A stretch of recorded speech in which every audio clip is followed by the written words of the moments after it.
CM హోదాలో ఉండి ఆయన మాట్లాడాల్సిన మాటలు ఏ విధంగా ఉన్నాయి, రాష్ట్ర పరిస్థితి బాగాలేదు అని ఓపెన్ గా చేతులు ఎత్తేస్తే ఎవడు ఢిల్లీకి పోతే అపాయింట్మెంట్ కూడా ఇస్తలేడు, వీడు వస్తే చెప్పులు కూడా ఎత్తుకుపోతాడేమో అన్నట్టుగా ఆ పరిస్థితి ఉంది దేశం ముందల.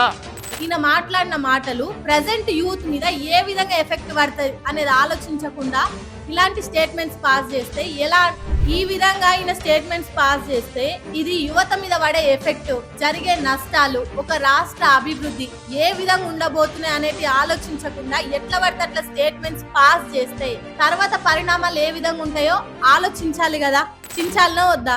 అట్లా ఆలోచన లేకుండా మాట్లాడిన మాటలు రేపటి యువత మీద ఎలాంటి నష్టాలు తీసుకురాబోతున్నాయి అనేది సీఎం ఆయన దృష్టికి ఎవరన్నా తీసుకెళ్ళాలి. ఇప్పటికే యువత చదువుకున్నోడు చదువుకోనోడు అని తేడా లేకుండా ఊబర్, ర్యాపిడో, స్విగ్గీ, జొమాటో అనుకుంటా ఏది దొరికితే ఎట్లా పడితే అట్లా, సరే అది కూడా కష్టం. ఇప్పటికే కొలువులు లేకుండా కొన్ని దందాలు చేద్దామన్నా, బిజినెస్లు చేద్దామన్నా ఫైనాన్షియల్ పరిస్థితి బాగాలేక ఏది దందా నడవక ఏది దొరికితే అది, చదువుకున్నామా చదువుకోలేమా అని తేడా లేకుండా ఏది దొరికితే అది చేసేస్తుంది. ఎందుకని ఉద్యోగాలు లేవు రాష్ట్రంలో.